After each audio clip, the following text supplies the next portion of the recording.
안녕하세요. 저는 평소에 사연을 듣는 걸 좋아해서 많이 듣습니다. 세상에는 정말 이상한 사람들이 많더군요. 이야기가 좀 과장된 것처럼 보이는 이야기도 많지만 한 가지 확실한 것은 세상에는 정말 미친 사람들이 많다는 겁니다. 말도 안 되는 일도 많이 일어나는 것 같고요. 제가 겪은 이야기도 해보고 싶어서 이렇게 사연을 보냅니다. 이 이야기는 정말 과장되지 않은 이야기입니다. 오히려 생략된 게 많겠죠. 글 쓰는 재주가 없지만 잘 좀 다듬어 주시기를 바랍니다. 아무튼 저는 농사일을 하고 있습니다. 정확한 지역은 말씀드릴 수 없지만 전라도 지역 쪽에서 커다란 하우스를 지어놓고 딸기 농장을 하고 있습니다. 딸기 농사는 수익이 짭짤합니다.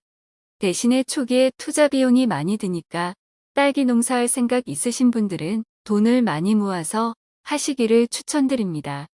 요즘에는 킹스베리라고 해서 커다란 딸기가 잘 팔리는데 이게 돈이 엄청나게 듭니다. 기회가 되시면 한번 잡숴보세요. 아무튼 이 이야기는 제가 딸기 농장을 하고 제법 익숙해졌을 때 있었던 일입니다. 당시에 딸기 수확철이 다가오니 쉴 새 없이 바빠지기 시작하더군요. 수확철이 다가오면 하루에 15시간씩 일을 해도 시간이 모자라고 주변 사람들한테 도움을 받아야만 간신히 수확을 정상적으로 할 수 있는 수준입니다. 시기 안에 다 수확을 못하면 신선도가 확연히 떨어지면서 가격이 많이 낮아집니다. 그래서 가장 비싼 값을 받을 수 있을 때 얼른 수확해서 내다 팔아야 합니다. 저는 주로 경매를 통해서 판매를 하거든요. 경매에서는 또 신선도를 엄청나게 따집니다. 그래서 오늘도 빠른 손놀림으로 딸기를 수확하고 있었는데 갑자기 우리 딸기 농장 안으로 어떤 아줌마 한 명이 불쑥 들어오는 겁니다. 이곳에 사는 아줌마 같지는 않고 한껏 꾸민 것처럼 보이는 도시 아줌마 같은 모습인데 선글라스를 쓰고 있더군요. 그 아줌마는 제게 다가오더니 딸기 조금만 팔 수 있냐고 물어보더라고요. 말을 하면서도 주변을 두리번거리며 마치 누군가 자기를 알아볼까 무섭다는 모습으로 딸기를 조금만 팔 수 있냐고 묻는 겁니다. 그래서 어느 정도 살 거냐고 물어보니 지금 가진 게 1,000원밖에 없는데 1,000원어치 살 수 있냐고 하길래 정신이 있는 사람인지 없는 사람인지 세상에 1,000원어치 딸기를 사려고 농장까지 오는 사람이 어디 있냐며 바빠 죽겠는데 지금 장난하는 거냐고 화를 냈습니다.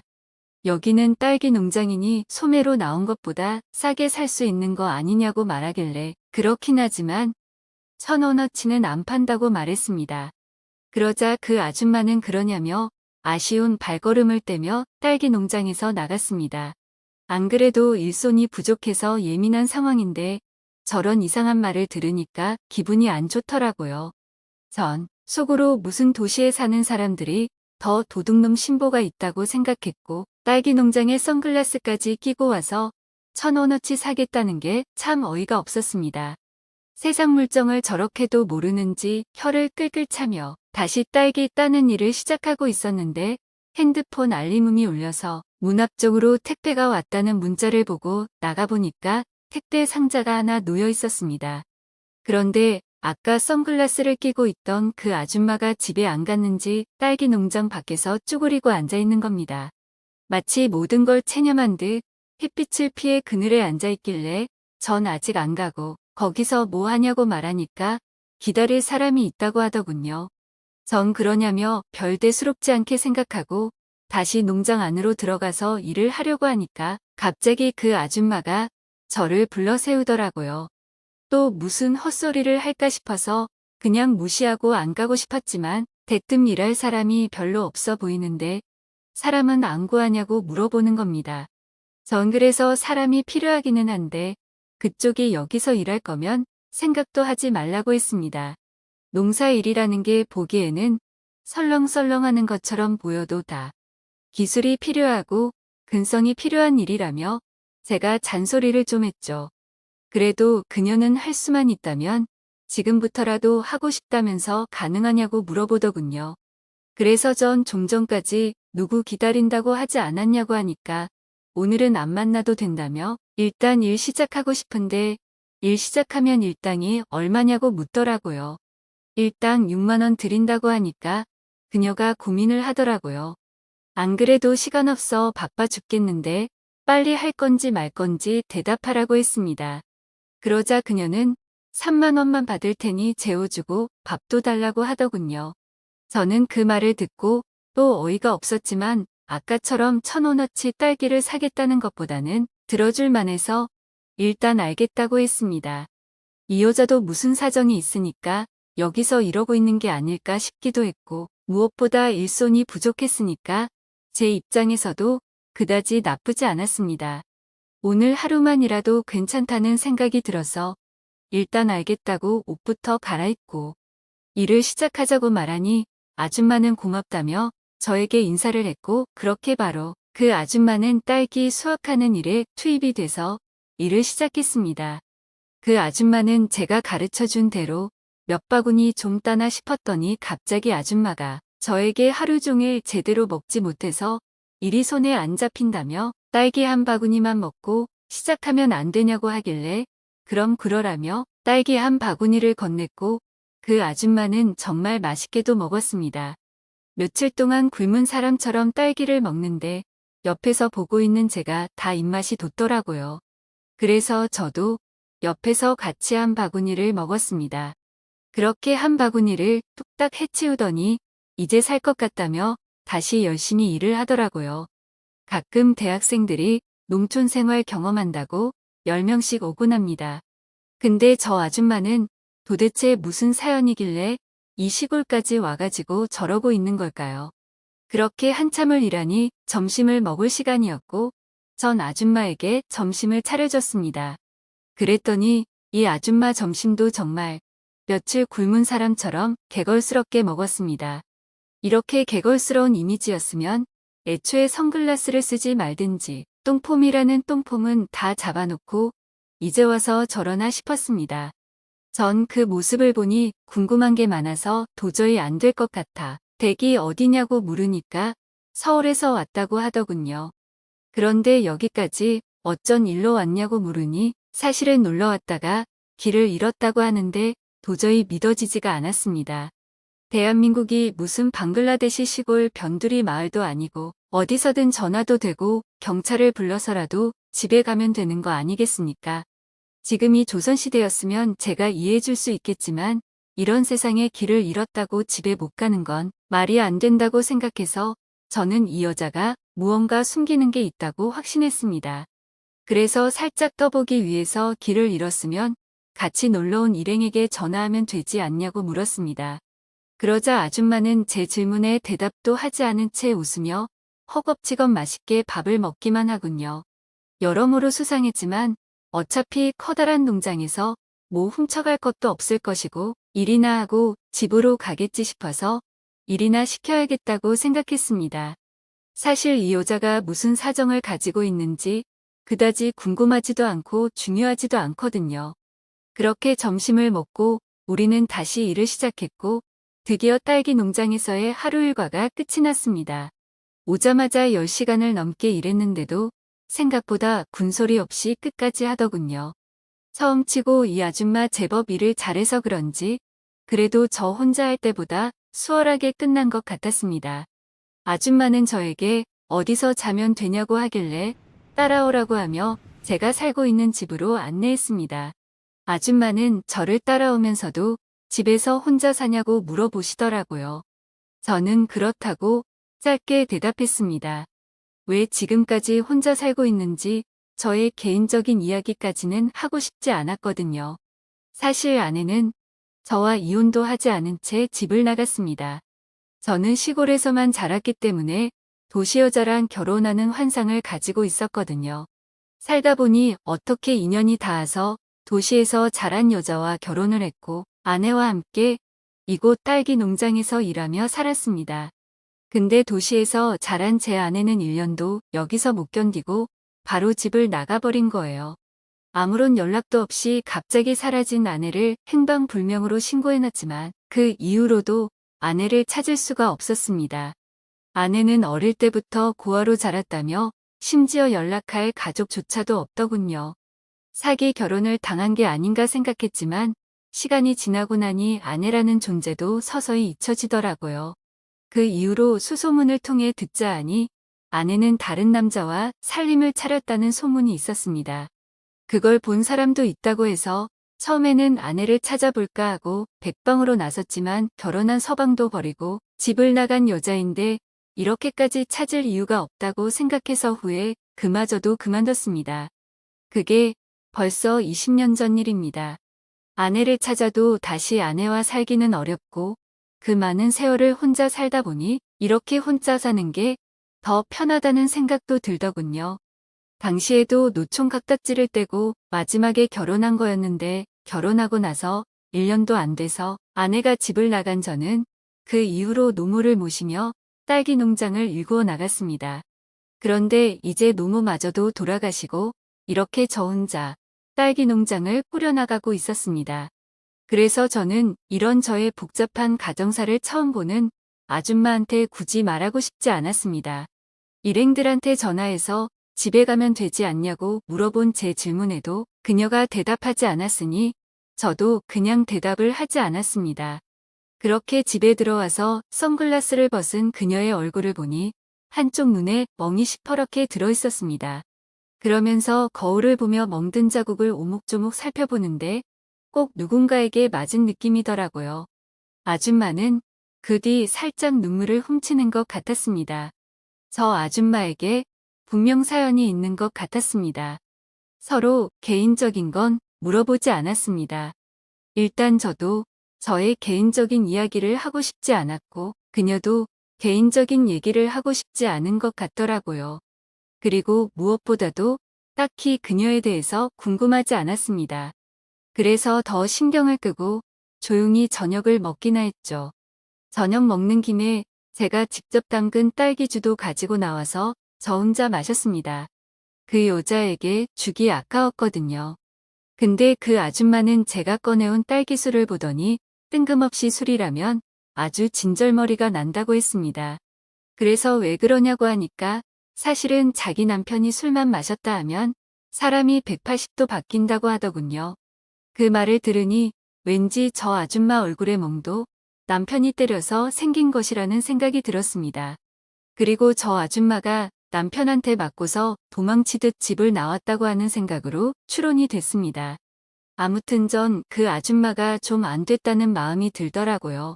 아줌마는 제가 딸기주를 한 잔 따라서 마시는 걸 보더니 갑자기 제 잔을 뺏고서 자기도 한 잔 마시겠다며 벌컥벌컥 마셨습니다.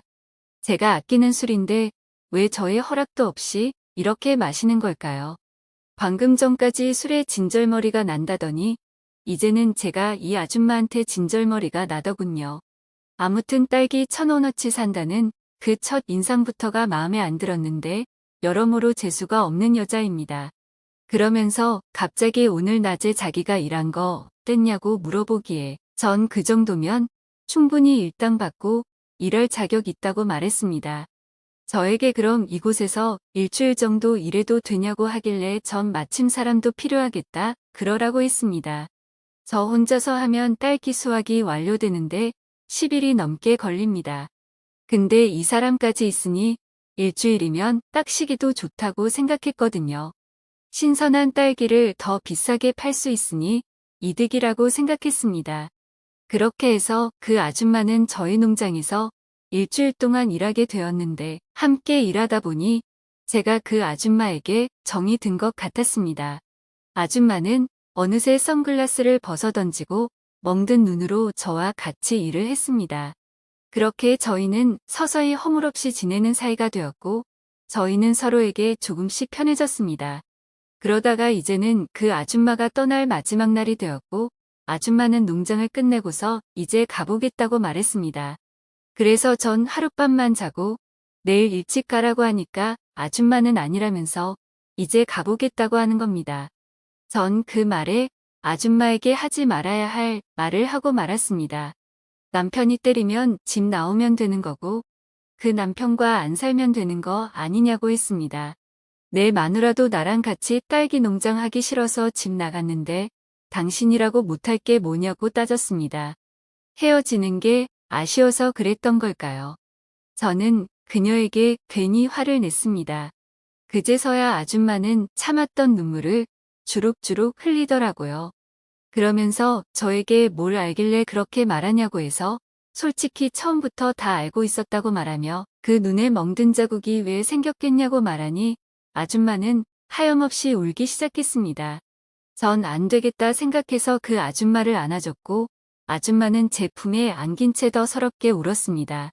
그러다가 저희는 한 방에서 같이 잠을 자게 되었는데 아침에 일어나 보니 저희는 여느 부부와 다를 게 없었습니다. 전 이 아줌마와 하룻밤을 함께 보내보니 더 이상 이 아줌마를 누군가에게 보내고 싶지 않았습니다.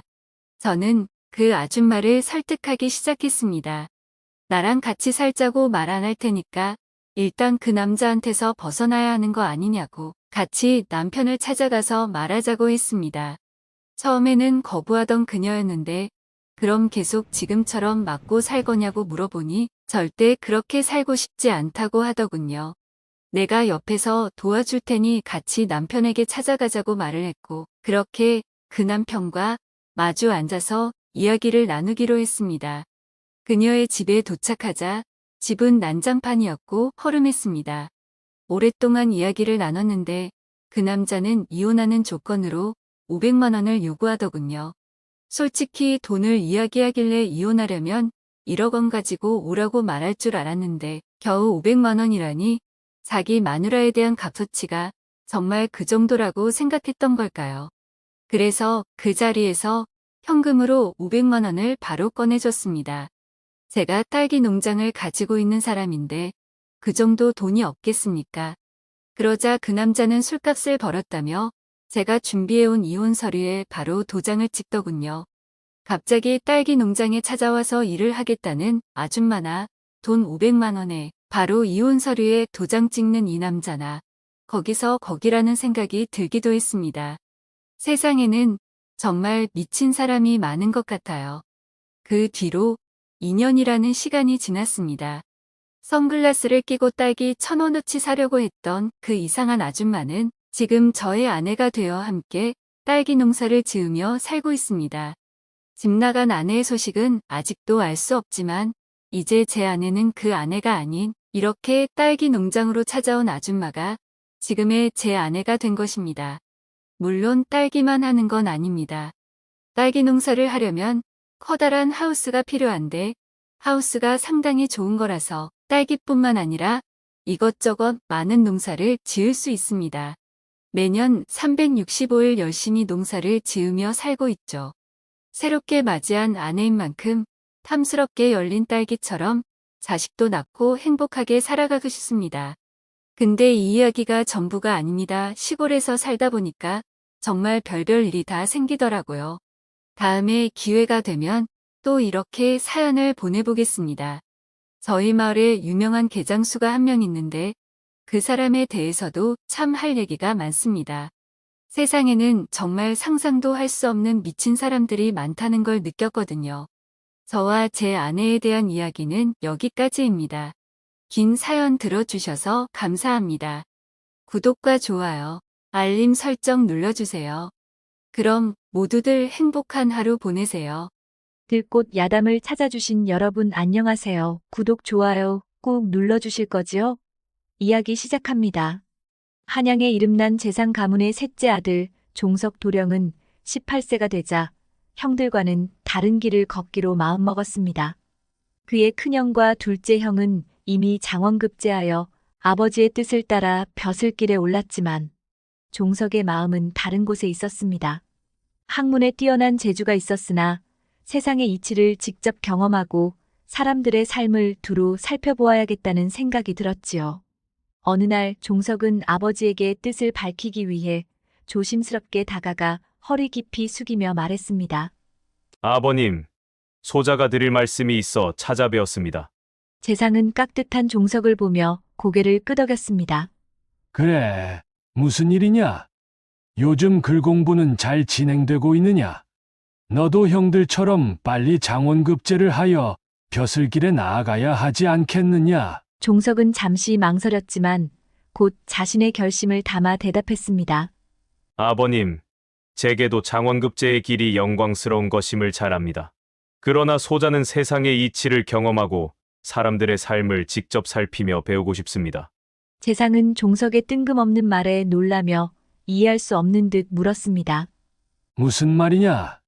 내 형들은 이미 장원급제를 하여 벼슬길에 올라 집안의 명예를 빛내고 있다. 너 또한 형들의 뒤를 이어 과거를 보고 벼슬길에 오를 것이라 믿었건만 무슨 말을 하는지 도통 모르겠구나. 종석은 결연한 얼굴로 아버지의 눈을 똑바로 바라보았습니다.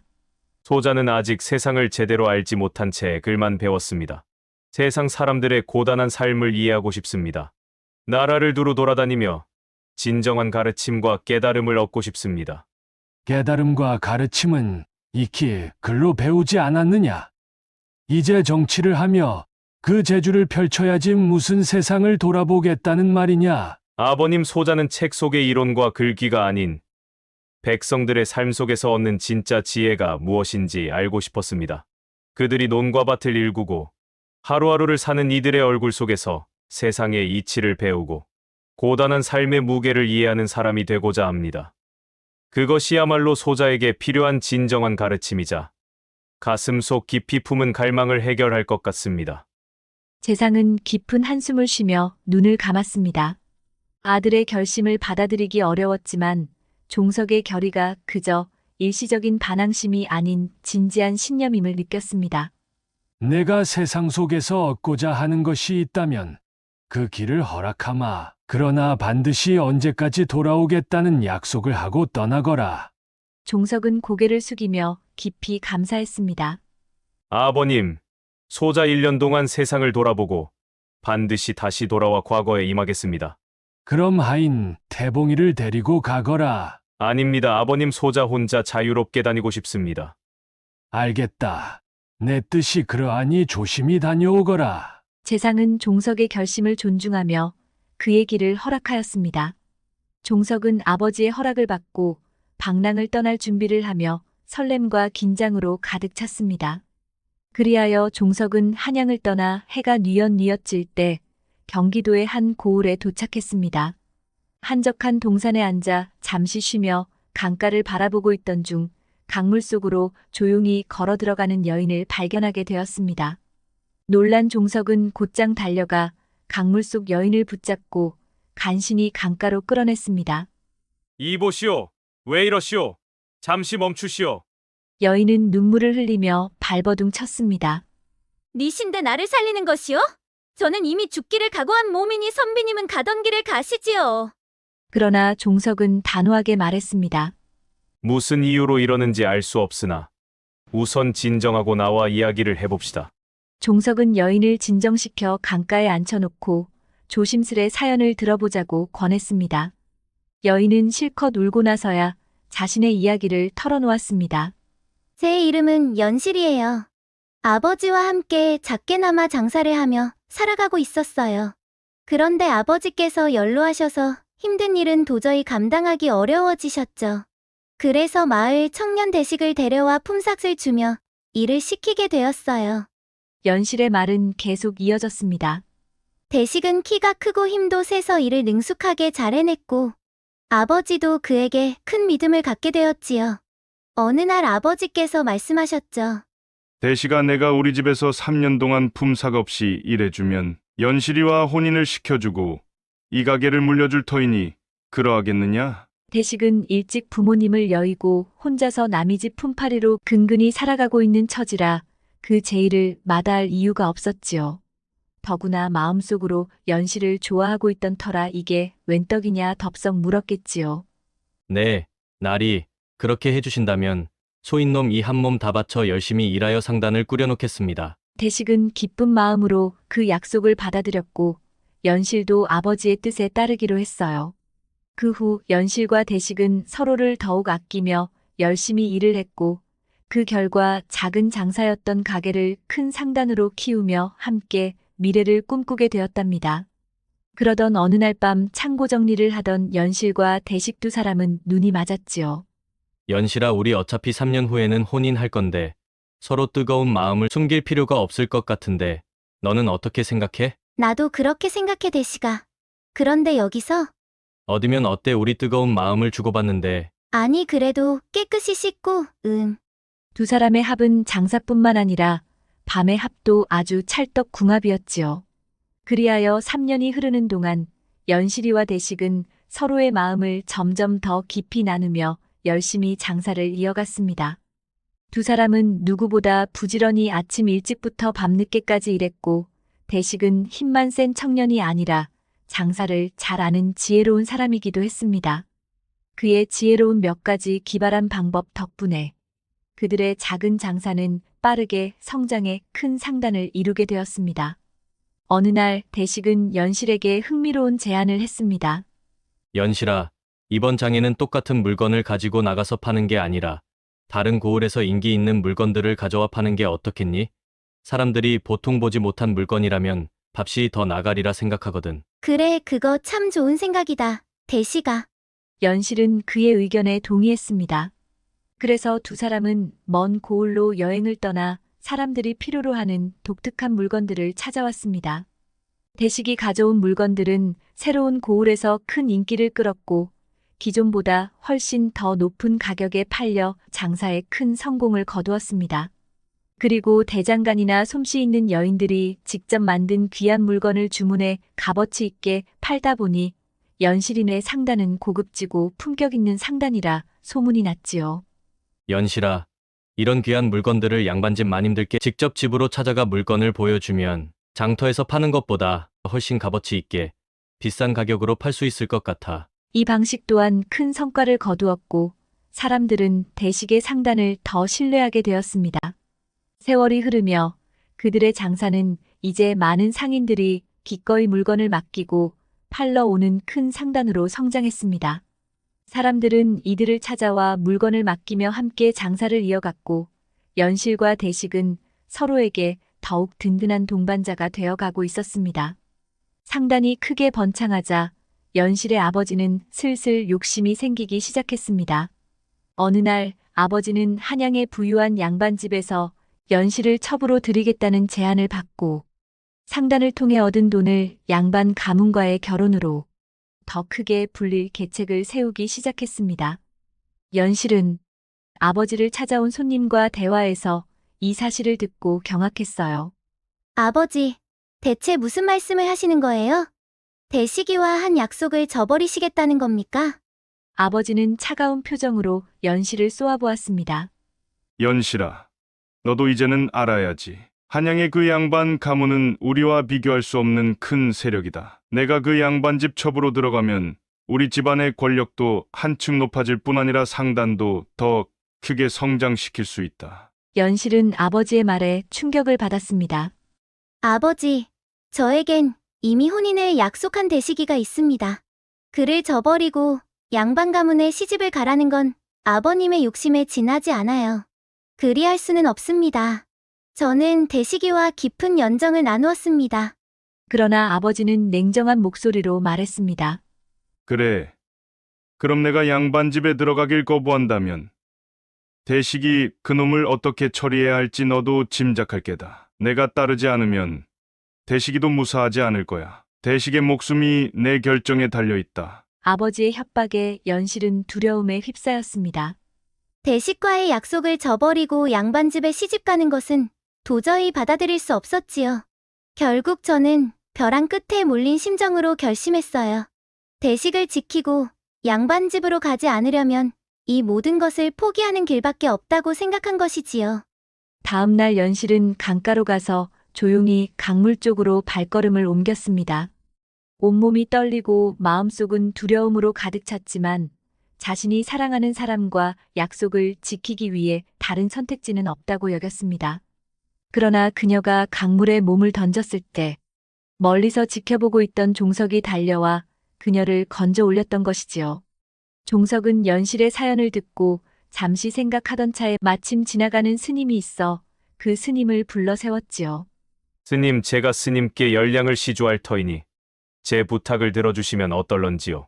제가 할 수 있는 일이라면 부처님의 뜻에 따르겠습니다. 제 말대로 이 처자의 집에 가셔서 스님의 예지력을 주인께 전해 주시길 부탁드립니다. 그리하여 스님은 제일 큰 상단의 문 앞에 가서 불경을 외우기 시작하였지요. 스님은 연실의 집 앞에 이르러 나무 아미타불 관세음보살. 조용히 기도하듯 읊조렸습니다. 마침 밖에서 볼일을 보고 돌아오던 연실 아버지는 스님의 불경 소리가 들리자 두 손을 모아 합장한 뒤인 대식을 불러 말했습니다.